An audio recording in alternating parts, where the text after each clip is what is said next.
Good morning, everyone, and welcome to the Sirius Report. Well, has the U.S. effectively just declared war on Iran? Paul, as always, I want to thank you for being a part of this discussion, and interesting things are coming from the Secretary of Defense of the United States. Well, pleasure as ever that we get together, Ken. Iran's been simmering for a while. We know it's been a problem that was a major issue during Trump 1.0. I mean, I think most of the whole 4 years of that administration was spent trying to persuade certain parties not to go to war with Iran. We saw evidence of those problems also during the Biden administration, and here we are in Trump 2.0 with those same problems rearing their head.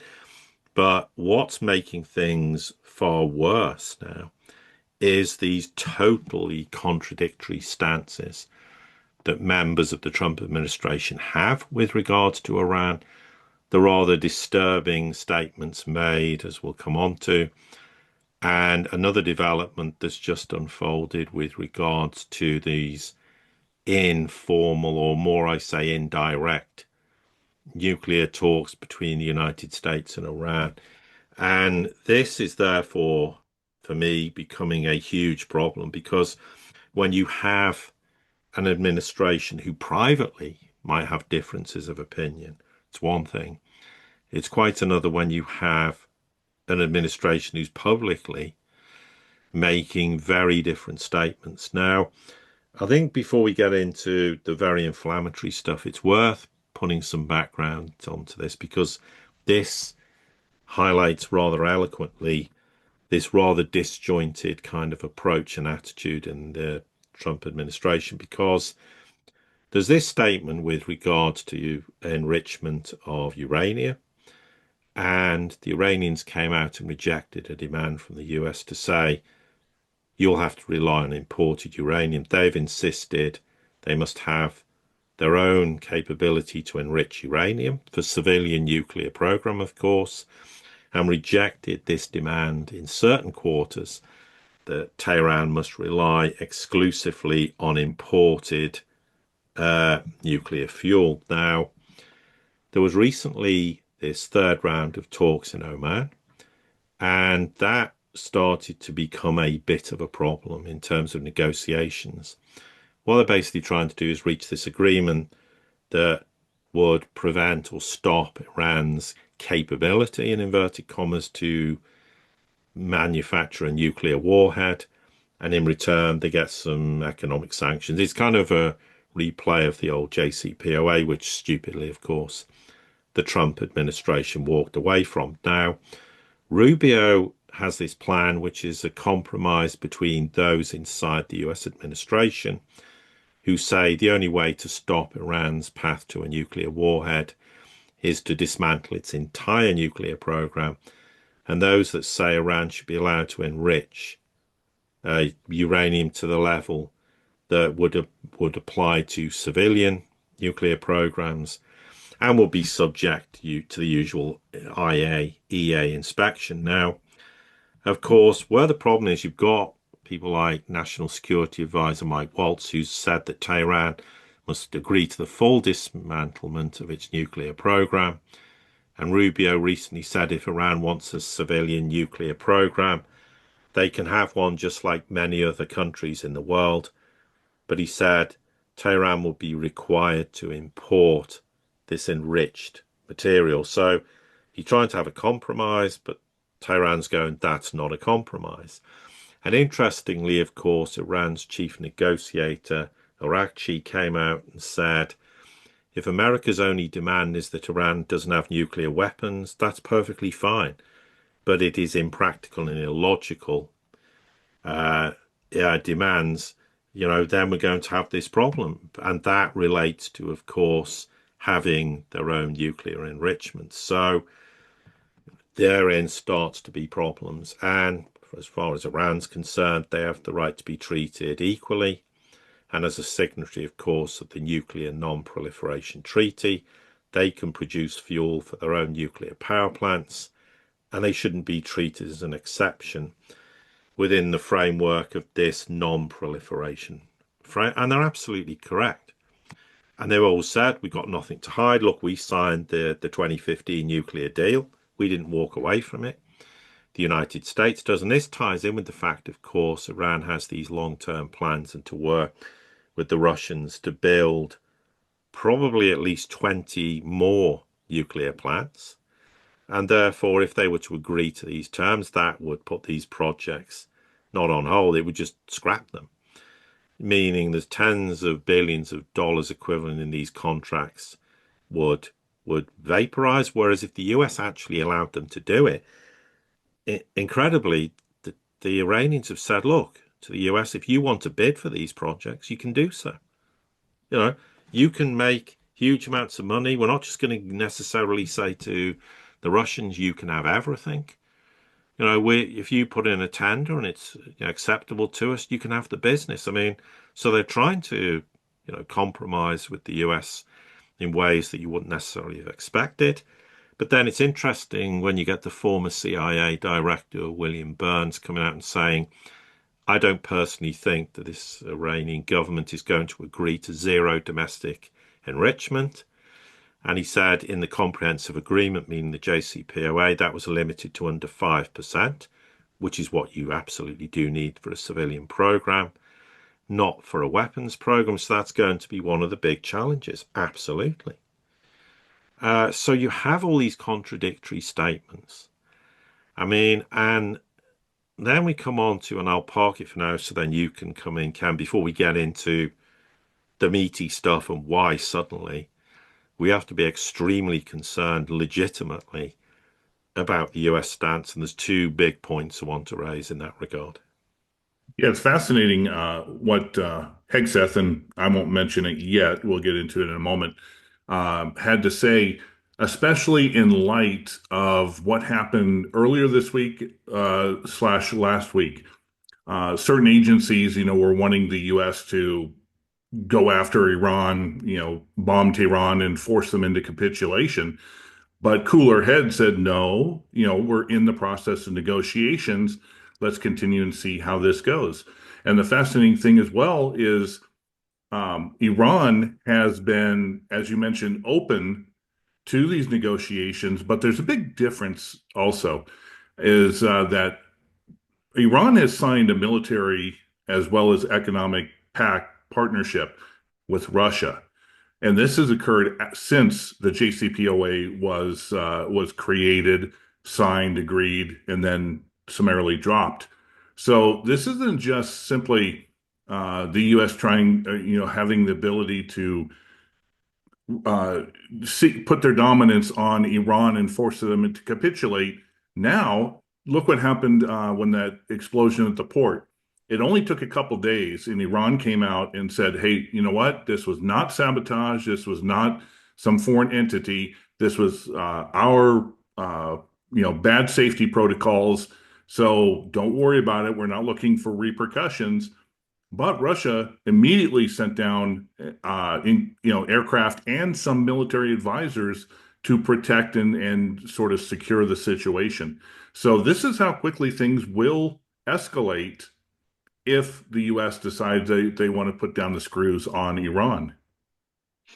Yeah, absolutely. And then it's worth coming on to the statement that Secretary of Defense Hegseth made. This was actually on X, where he said, message to Iran, we see your lethal support to the Houthis. We know exactly what you are doing.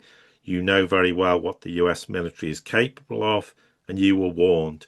He said, you will pay the consequence at the time and place of our choosing. Now, you don't make statements like that publicly. That is very inflammatory. That could be seen as tantamount to a declaration of war because if something does happen, the Iranians have already made their position very clear. We will respond. And if they respond, that will include targeting all US assets in West Asia and all bases. They've made their position very clear. It's totally ridiculous and frankly absurd to come out and make such an inflammatory statement. And what makes this even more concerning is the fact there was supposed to be upcoming a fourth round of these indirect talks between the United States and Iran, these nuclear talks, and they've been postponed. That was in Rome. And why were they postponed? The statement was because there are differences of opinions in the United States, meaning the Trump administration, as we've just highlighted, on the way forward. So when you start to get cracks in an alliance, you have to then start to be extremely concerned as to what Hegseth or why Hegseth decided to make the statement. You know, I'm not going to speculate on that because there's no point, but to make that statement is extremely concerning. And I don't doubt this has come about because of the incident where a US Navy Super Hornet fighter fell off the aircraft carrier, the Harry Truman, while the ship was conducting so-called evasive maneuvers in response to incoming Houthi threats. That's where this statement's coming from. The US has been rather humiliated by this, and this is clearly a reaction to that and saying, well, the Houthis did this, Iran's responsible, and I'm sure that's the reason for Hegseth's statement. So, obviously what subsequently happened was the plane obviously fell off because of these sharp maneuvers off the Harry Truman.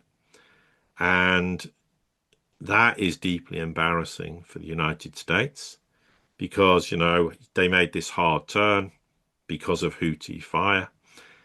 And then subsequently this happened as a result of this. And this comes on the fact that Truman and this strike group that's been present in West Asia since back end of last year has been supposedly conducting all these combat operations in and around the Red Sea. We know the US has been humiliated by repeated attacks on shipping from the Houthis. Who's ultimately responsible for providing them weapons is an entirely different matter. I mean, because they were supposed to be focusing on these threats emanating from these Houthis in Yemen. And obviously, if you go back to March, the Pentagon extended Truman's deployment because of this intended campaign against the Houthis. And there has been some, destruction of Houthi facilities and Houthis responding. So this is simmering. It's been ongoing. One has to wonder if that was a deliberate provocation and then to accuse the Iranians of being involved. So these kind of mixed messages and the fact you're having these inflammatory statements and cancelling talks is extremely concerning. But what's also worth noting in this regard is the Saudis, the UAE, Qatar, and Kuwait came out and said, we're not going to allow our territories or airspaces to be used by US warplanes to attack Iran. Now, why would they say that? Unless they think that is a likelihood. And also, it's not to be used as a launch pad against Iran, including refueling and so-called rescue operations. So I wonder if that's made certain people in the Trump administration go, hang on, that's not what we expect of them. We were hoping that we could use bases, etc., in those countries to launch massive airstrikes in the future. That is no longer on the table. That might have, of course, induced more pressure and concerns inside the Trump administration, which is why we're getting these rather peculiar statement coming out from Hegseth and obviously now cancelling these nuclear talks. This is a worrying escalation, and I don't use those words lightly because, we're not here to sensationalize things. But when statements like this happen and you hear countries in West Asia going, we're not going to allow you to do it, they must be concerned enough to believe that that is a possibility, or even maybe than a possibility, more a probability in the future at some point in time. When that is remains to be seen. But threatening around this way and cancelling talks is not the way forward. It's a little bit of a speculation here, but there's a lot of tie-in. The U.S. is still reeling from the consequences of the loss of power, perceived power due to their withdrawal in Afghanistan. Well, while Russia is about to celebrate I believe, 80th anniversary of Victory Day over, World War II, the Germans, etc., the U.S. is also experiencing the 50-year anniversary of their massive defeat in Vietnam.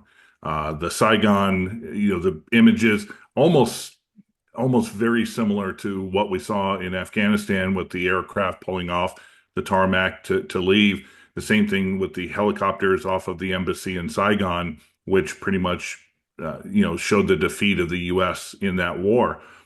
50-year anniversary, and then having to deal with that, and then having the Houthis pretty much thumbing their nose, saying, you know what, you're a paper tiger. We can do what we want in our region of the world. Iran stepping up as well. So the U.S. is desperate to hold on to some type of military, superiority and hegemony. But if you look back, ever since Saigon, there's been extraordinarily few victories for the U.S. military. And it's not surprising at a time when Trump trying to bring back America to its height and greatness is trying to, use rhetoric as well as military, threats to go ahead and try to change the perspective of how the world sees the U.S.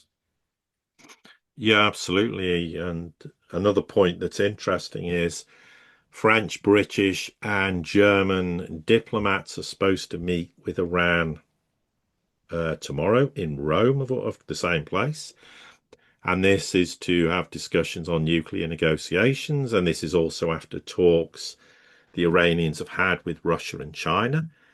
And what Iran's trying to do is reach out to what was known as the E3 in the JCPOA, and to try and assess whether the Europeans would look on the possible reimposition of UN sanctions before October, when the resolution ratifying the 2015 accord expires. You've had the Saudi comments talking about Iran being their brothers and being supportive of Iran going forward. What that means in reality is difficult to know. Yes, the Russia's parliament ratified the 20-year strategic partnership with Iran that was signed in January of this year. That's now passed into law. Exactly what that means, the United States ought not to want to find out. And, we've had those discussions between Iran, Russia, and China on the nuclear program.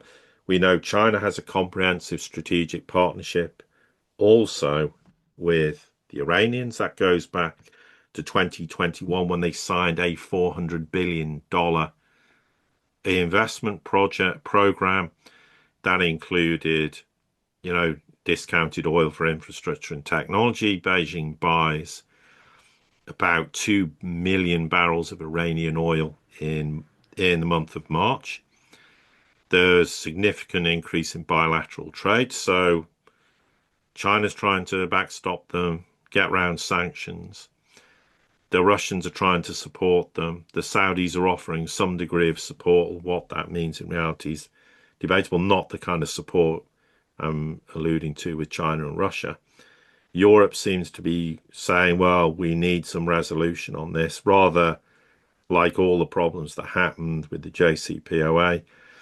But it comes back to the point, and I just reiterate it, Hegseth's comments and walking away from proposed talks is deeply concerning, because it suggests perhaps, and we have to say perhaps, certain less cooler heads are now starting to prevail in the Trump administration. And if they do preemptively strike Iran, then that could set off a chain reaction, frankly, far worse than anything we've seen in the Ukraine war. And I'm not exaggerating in that respect. Absolutely. And when you have advisors that are not on the same page, especially when with their public rhetoric, you fear what they're doing behind the scenes in preparation, because there's multiple agencies in the U.S. and in many cases, at least in the past, they've gone and done their own things despite what the president wants to pursue. Paul, was there any other comments on this subject that you wanted to take a look at? No, I think that's fine. That makes the point. Absolutely. And as always, thank you very much for your insight regarding this. And likewise.